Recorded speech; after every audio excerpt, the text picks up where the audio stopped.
Hi guys, how you doing? It's your boy Priz and welcome back to my channel. Now, I've just got back from a 2-week trip to Koh Lipe, which is touted as one of the most beautiful Thai islands, perhaps the most beautiful Thai island, and one of the world's best beaches. It's constantly rated up there in the top 10 by TripAdvisor and really prestigious titles like Condé Nast Traveler. I went for 2 weeks. It might have been a little bit too long, but side note, I caught dengue fever there. So if you're prone to getting bitten by mosquitoes and getting ill, you got to be careful about that. And yes, it was amazing and it was beautiful, but also I don't know if it quite lived up to the hype.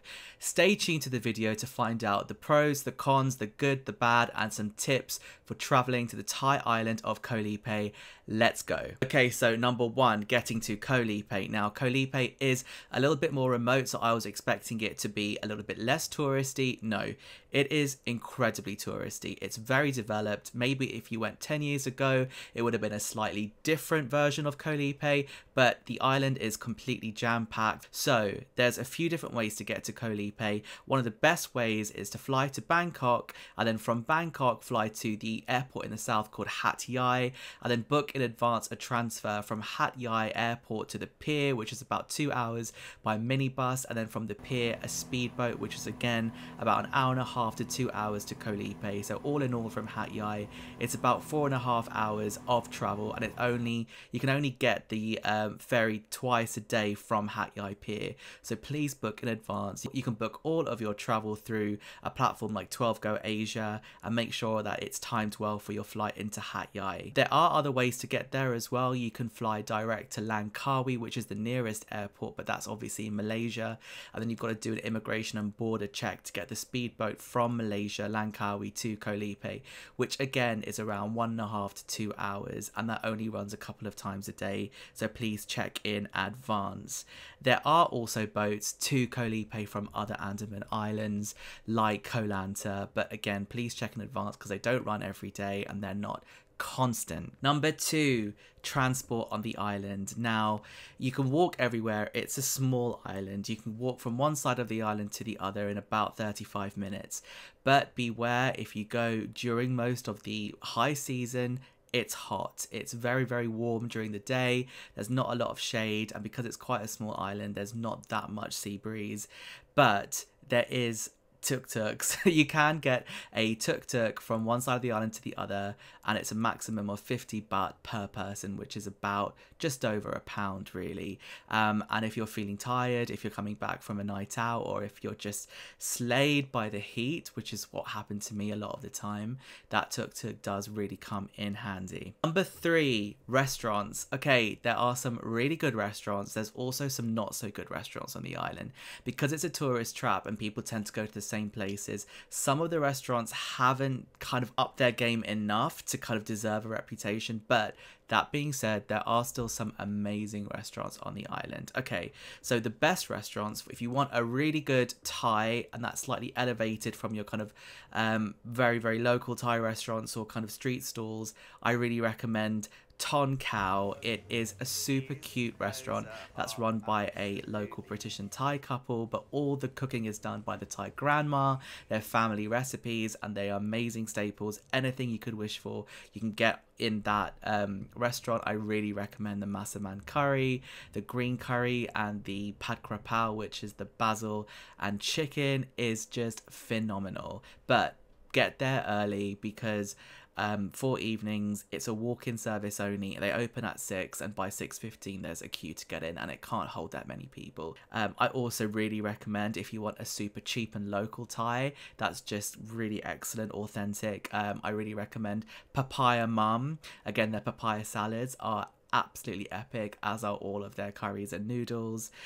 But also, if you want something a little bit more special, the best Italian restaurant on the island is La Luna, and it's run by actual Italians, and it serves actual real Italian red wine, which is quite hard to find in Thailand, but it was great. I had the spaghetti vongole, which was chef's kiss. Honestly, it was just hands down amazing.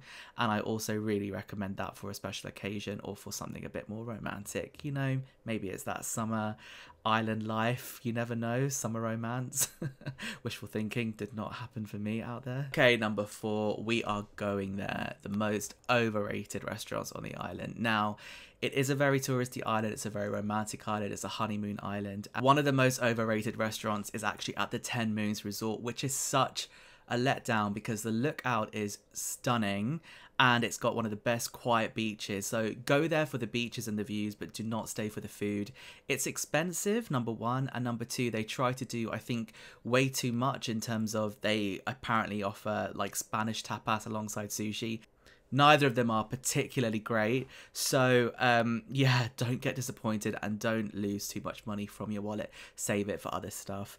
I also thought the other most overrated spot on the island for food is Zodiac Bar. Okay, now for drinks and if it's a full moon party, it's absolutely banging, but for food during the day, yes, it's a really gorgeous spot and it's vibey. There's really nice bean bags and there's a really interesting crowd that comes and it's very good music and the bartenders are lovely, but the food kind of sucks. It kind of does like Western American, but it's not had a lot of thought put into it, and again, it's more pricey than it really should be. And number 5, snorkeling. Now, the snorkeling on Koh Lipe is phenomenal. A lot of people come here because it's a national marine park and there's so many great local providers and local schools that do snorkeling.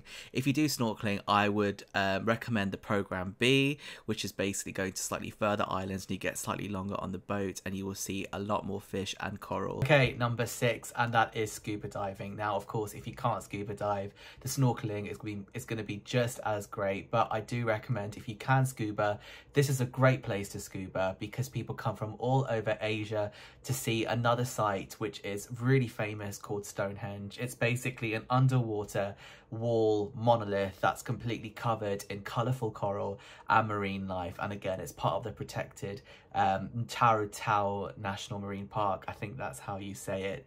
And again, there's a lot of reputable scuba schools. Okay, now this video does not have a sponsor, but I quickly just want to make a little bit of space for something that I found super helpful during my stay in Thailand, especially in Koh Lipe. I booked all of my accommodation through Agoda. Now, Agoda is a specific, Asia-specific bookings for a website and platform for hotels and hostels. And I found that you can get really great last-minute deals, especially if you sign up to the newsletter. And you can also find last-minute accommodation, often things that you can't find on other sites like Airbnb and bookings.com. I often have found that it is a cheaper price than those other 2 websites, but that might not always be the case.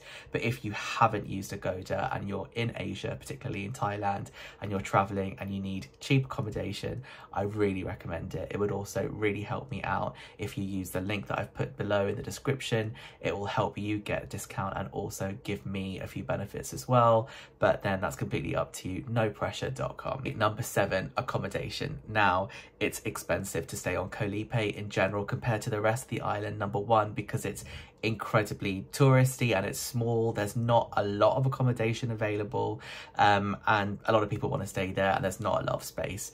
But there are accommodations to suit every budget. Now, if you want to stay in a hostel and save some money, I recommend a couple of different hostels.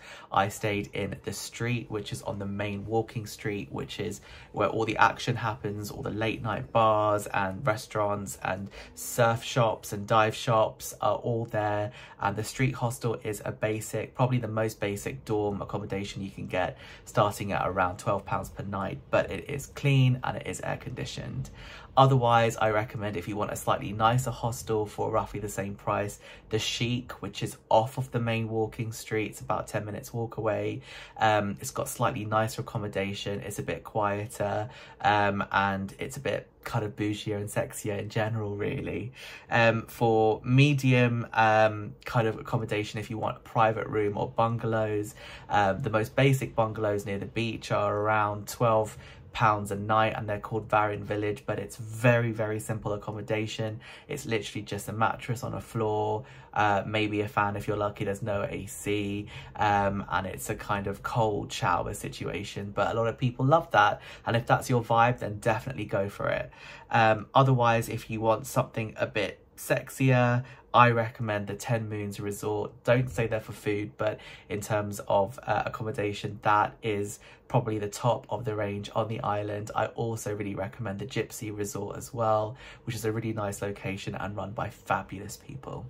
Okay, number 8, let's talk about everyone's favourite thing to do on Koh Lipe, which is hang out at the beach. And when you see it, you can definitely see why. Koh Lipe does have some of the best beaches I've ever seen all over Thailand and Asia. They call this the Maldives of Asia, and it's really easy to see why. It's the classic postcard, white powdery sands, bath warm water, and the water is super shallow. You can go out meters and meters and it never gets more than waist high. I do think you do have to be slightly aware of the jellyfish though. I am a massive kind of like coward and I'm terrified of things that can sting me in the ocean. Probably not the best traveller, so you do have to be aware of the jellyfish, particularly in the high tourist seasons when the warm weather is there. They really love coming close up to the coast and they can get pretty big and they do sting, so please be careful of those. But that being said, you know, strap on your safety boots and get stuck in. The beaches here are amazing. So there's two main beaches. There's Pattaya Beach, which is where the ferries and the speedboats come in, which is a little bit busy for me. I prefer the other side where you get Sunrise and Sunset Beach. Obviously for sunset, you want to head to the north of the island to North Point or Sunset Point near to the Zodiac Bar. This is an amazing place to watch spectacular sunsets if it's not cloudy, and they are really beautiful. People congregate here, play a bit of music, and it's a really nice place to hang out and chill out. If you're there during the day and you want to find a really nice spot, I recommend the 10 Moons Rock Beach. You basically go to the very south of the island and kind of cross like kind of border rocks and you get to this really beautiful private beach. Being on the beach itself is free of charge. They're not allowed to charge you to be there. If you want to use one of the sunbeds or a bean bag, just buy a drink from 10 Moon Resort. You can get a Coca-Cola for 40 baht, which is £1, and you can stay there for a couple of hours happily and no one will bother you, and it's a really beautiful spot to stay during the day. Let's talk about bars. Now, there is nightlife on Koh Lipe. It's not a party island and there's no real kind of scene per se, but there are really few fun places to hang out. On Walking Street, you've got a couple of options. You've first got Passion Fruit Bar, which is kind of a late night spot, which is very, very chilled out, quite fun, maybe slightly LGBT friendly as well, which is always great in my books. They've got a few good characters in there, cheap drinks, and it's just pretty much a good vibe with a decent DJ. Opposite Passion Bar, you've got the Living Room, which is more of an Ibiza style lounge.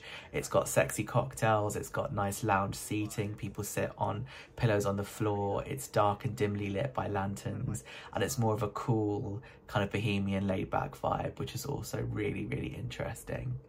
After hours, there's a really fun place to go on the island called Maya Bar. It's in the centre of the island. It's off a few back streets, about 10 minutes walk from Walking Street. Again, it's a small island. It's not going to take you ages to get from A to B, but that's a really fun after hours place. Starts at midnight and it goes on till 4 or 5 in the morning and the wee hours till sunrise.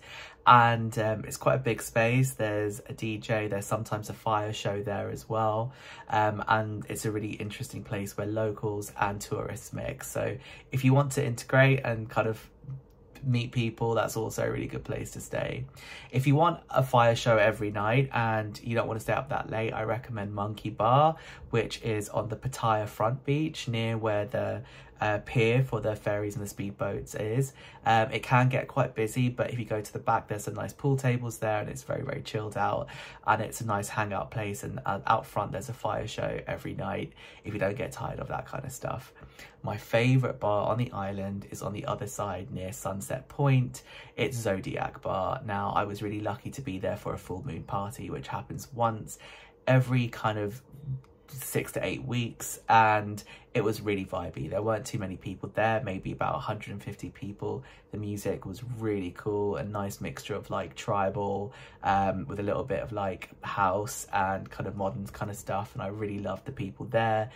The location is amazing, the drinks are a really good price, the cocktails are pretty decent, but it's just a really vibey spot. It's beautifully designed, it has that kind of barefoot luxury kind of vibe to it, which I really love, and it's very eco-friendly. So if that's your kind of place, definitely hit it up for the best parties, I think, on the island. Okay, so final words. Yes, Koh Lipe is definitely worth visiting. It is beautiful. You will struggle to find beaches that are as kind of perfect and pristine, but it is getting overdeveloped. It is incredibly busy. It's very, very touristy, and you might not find that idyllic bit of quietness that you might expect from a postcard perfect tiny Thai island.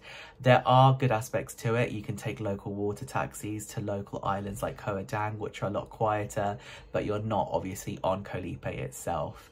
If you do want something that's a bit more paradise, a bit more beautiful, I do really recommend maybe looking at other Thai islands that I'm really excited to check out yet.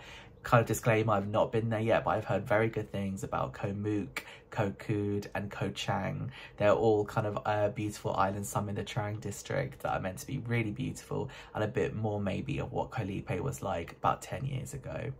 I really hope you enjoyed this video. Let me know if any of this information was useful, or if you go and check out Koh Lipe yourself. If you have any questions, please leave me a comment. I'd love to give you more information about my time in Koh Lipe. I do definitely recommend people go for themselves and see what it's like with your own eyes. But until then, please take care. Thank you guys so much for watching, and enjoy your adventures. Goodbye.